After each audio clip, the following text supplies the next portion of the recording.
I'm Robert with Knowmium, and in this video, we're taking a look at what to do when you're the producer of a virtual session. For the purposes of this video, let's take a look at what does it mean to be a producer? Well, producers might help co-create the material that we'll be using in the live session. They may work directly with the host to create the content, or they may not help create the content, but they might help co-facilitate the content. There may be a main host, and the co-host or the producer might take over with some of the activities or materials. A producer may simply be a co-host in terms of role. If we're using Zoom, co-host is what we give people with another level of security and ability. And a producer is, for a lot of people, just an assistant.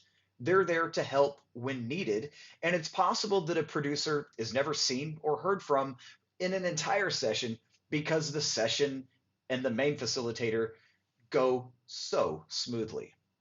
Now, before we look at what a producer does, let's first ask, do I need a producer if I'm facilitating a virtual session? The first question to ask is, well, how big is the group size? For some people, they say if the group is more than 15 or 20, having a producer is a good idea, but each facilitator will need to ask themselves, what am I comfortable with? If I'm not comfortable with more than 10 people, I might need a producer. If I'm comfortable with 50 people, although that's unusual, maybe I don't need a producer. Second question, is your group new to you as a facilitator? If you've never worked with that group before, having a producer is a great idea because we don't know what levels of experience they have with the technology or with the material and content. The third question we can ask is, are my participants new to the tech? And can I expect some problems? Can I expect a lot of questions? And also, as a facilitator, am I new to the tech and some of the apps or platforms that we'll be using? If so, a producer is a good idea. And fourth and finally, do I not only need a producer, but do I need more than one? When we get into sessions that are 50, 100, or 200 people, having multiple producers and multiple co-hosts is an excellent idea. Now, in today's video, I'm going to make a few predictions and guidelines that will help you understand the content that I'm giving for how to be a producer. First, I'm using Zoom, as you can see on your screen. So some of the tips, tricks, and abilities that you'll see are specific to Zoom, but I also predict that you may be facilitating or be a producer on other platforms. So most of these tips, tricks, and abilities do apply to many other platforms such as WebEx, Microsoft Teams, GoToMeetings, BlueJeans, and so on. Our third prediction is that you as a producer will have some co-host abilities. You will have some security settings that let you do more than a regular participant. Now, regular participants can have producer abilities and roles, but a lot of the platforms like Zoom do give more functions when we have that designated role as co-host.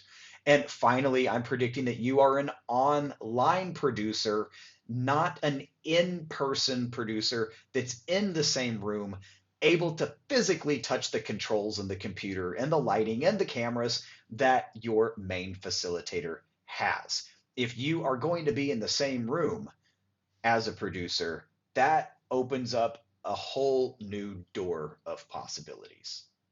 Now, many people think a producer's job is during the session, but it's actually starting before the session. There's 4 things that you might consider doing before your virtual session starts with your participants. First of all, test everything with your host. And when I say everything, I mean go to the computer in the room that you'll be using during the live session. Get on the platform with the host. You may even want to invite a sample participant or two to help go through some of the activities. Use the features of your platform that you'll be using in that session. And if you're using any third-party apps or websites, test them out, use them so you understand the controls and you understand the flow of that session. You don't have to go through an entire mock session for a full hour, but test things out and make sure that the host and the producer are comfortable with them. Second, discuss backup plans. If something goes wrong in a program, it's probably going to be technology. So when we're running virtual sessions, you can predict that either the host, the producer, or some of the participants are going to run into some tech problems. So what's a backup plan if the entire platform goes down for the day, or if one of the functions or one of the third-party apps simply isn't working? Third, set up communications with your host and talk about communications that you'll have with your participants of the live session. When we are in a live session, yes, there's a chat box that the facilitator can see, but if the participants are using that as well, that's going to become potentially very crowded. You might want a third-party app open that only the host and the producer can see for private functions, so you don't have to come off of mute and direct or correct a facilitator during the session in front of all the other participants. And fourth and finally, before the session, test with your participants. If you can send a test link, if you've got third-party apps that you want them to use, you can help the facilitator or just take over from the facilitator and get all the participants on board so they're ready when that session starts. Before the virtual session starts and before the content starts, there are still some things the producer can do to help get ready.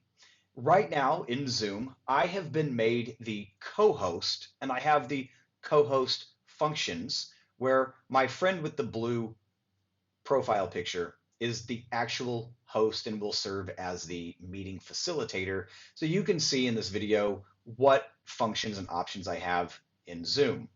Keep in mind that some of the options you see on the screen may be different depending on your security and other Zoom settings. You'll notice that we have guest number one in the waiting room, and that's the first thing that the producer can do.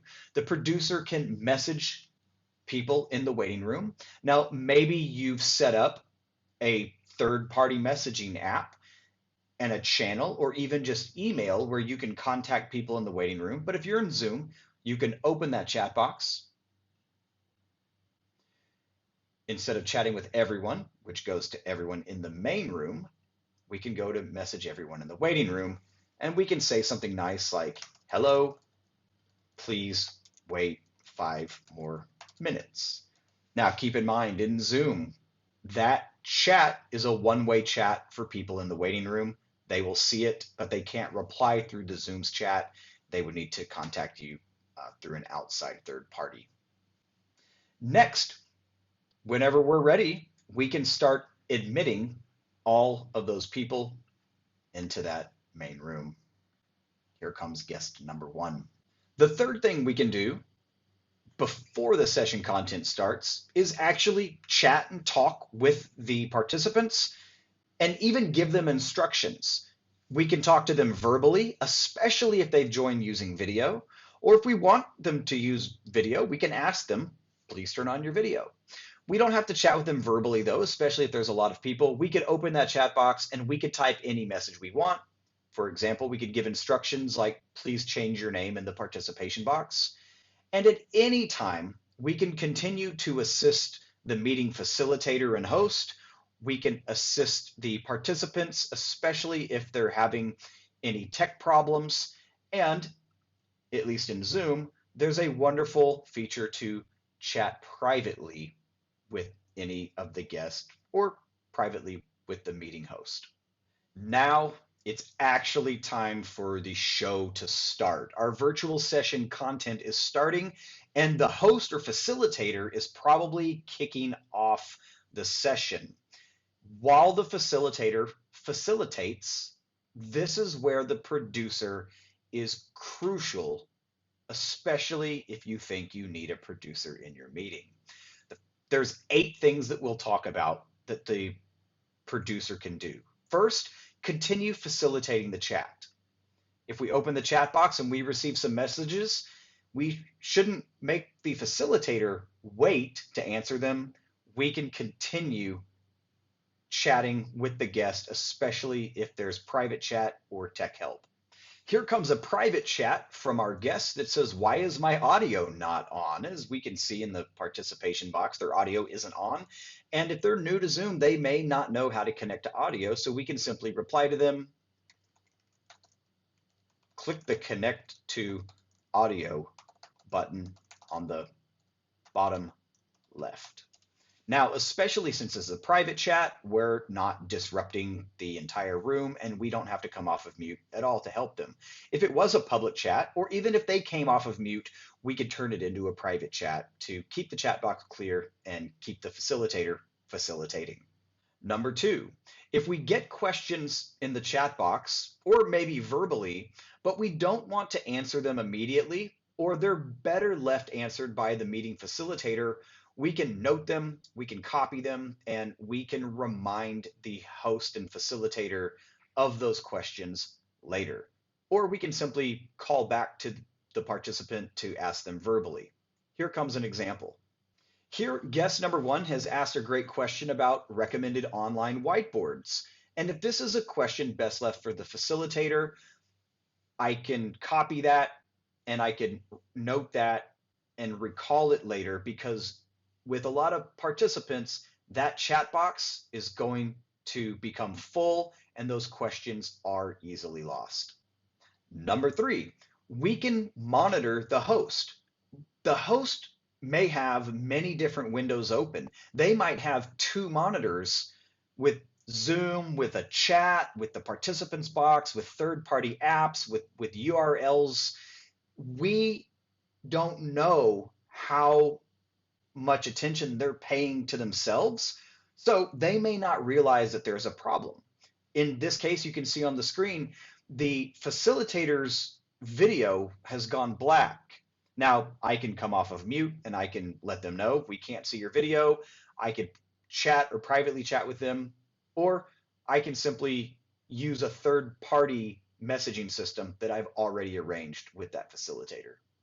The fourth thing that I can do as a producer is monitor the participant view. Now, this takes a little more tech. If we have an extra computer set up and we've joined it as a participant, or even if we have a phone or a tablet, in this case, I've got my personal phone and I have a guest view, so I can monitor the facilitator, what they're doing in my regular view. I can monitor what I see as a co-host or as a producer. But if I have another device connected as a guest, I can see what it looks like on somebody else's computer, or if somebody's joining with a tablet or a phone. Keep in mind, if you start using breakout rooms or your facilitator is not aware that you have a ghost account or a participant view account set up, they might start treating it like a regular participant. So be sure to clarify that before the session. Number five, during the session, we can manage participants. This is a little different than helping participants when they know something is wrong. Managing participants might be assisting them if they don't know something's wrong, or they've done something that's possibly disruptive to the meeting. As you can see, guest number one has changed their name to I Love Tacos. Now, while I also love tacos, we may want people to use their real names in the meeting. So we might come off of mute and let everyone know, please use your real name. We might chat with all the participants or chat privately with guest number one, asking them to change their name back. Or if we go as a co-host in Zoom, we have the ability to rename, and we can change it from I Love Tacos back to Jennifer or whoever that happened to be. Number six, during the session, we can facilitate functions because the facilitator is busy speaking or performing other actions, or we're just being helpful. There are so many options in Zoom. We can help facilitate emojis. We can help mute and unmute individuals. We can open polls. And we can run those polls and help share those screens as well if screen sharing is something we want to help the facilitator do. Number 7, outside of the virtual meeting platform, we might be using third-party apps, and the facilitator might need the producer to help facilitate those third-party apps.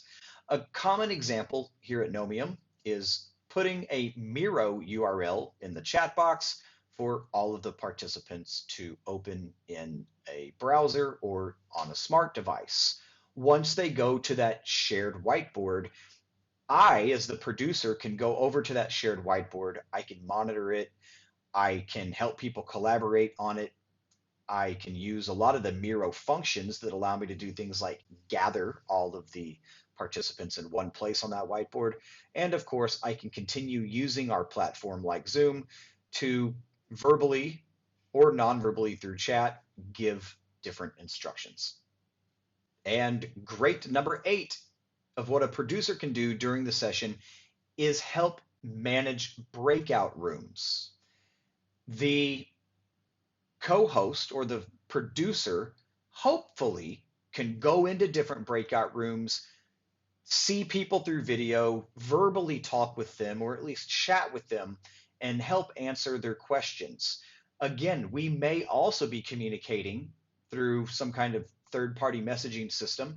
So if there's 100 people divided into 10 different breakout rooms, the producer might want to be monitoring any kind of chat channel and replying or simply joining whichever breakout room needs assistance.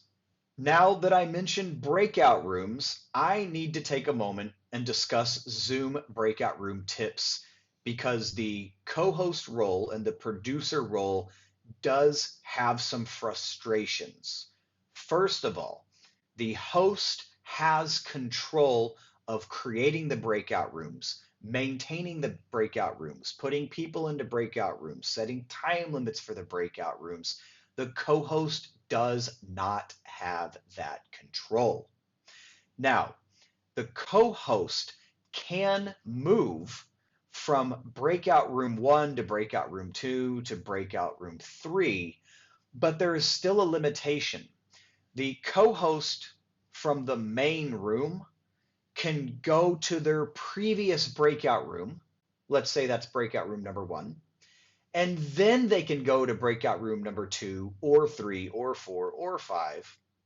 But from the main room, the co-host cannot directly go to breakout room number 3 or breakout room number 4 or 5. They have to go back into their original breakout room, or at least the last breakout room they visited, and then go to the subsequent breakout rooms. There is a workaround. The meeting host, in this case on this screen named facilitator, can make the co-host a host. Let's see what that looks like. Watch my participants box. I'm going to go from producer Robert co-host to producer Robert host. Now I will have full functions to create and edit and join whatever breakout room I want, as well as broadcast messages in Zoom to the different breakout rooms. But the co-host won't have that ability. If I made the previous facilitator a co-host, that's wonderful, but they will not have the same breakout room options that I do. If you use this host workaround, be aware that when you make someone else a host, there can only be one main host. And that new host would need to make you a co-host. And if you need your original hosting permissions back, the co-host is going to have to make you the host again. Giving somebody else the host control gives them a lot of other security settings that we won't even go into, but be sure that you trust the person that you're making host.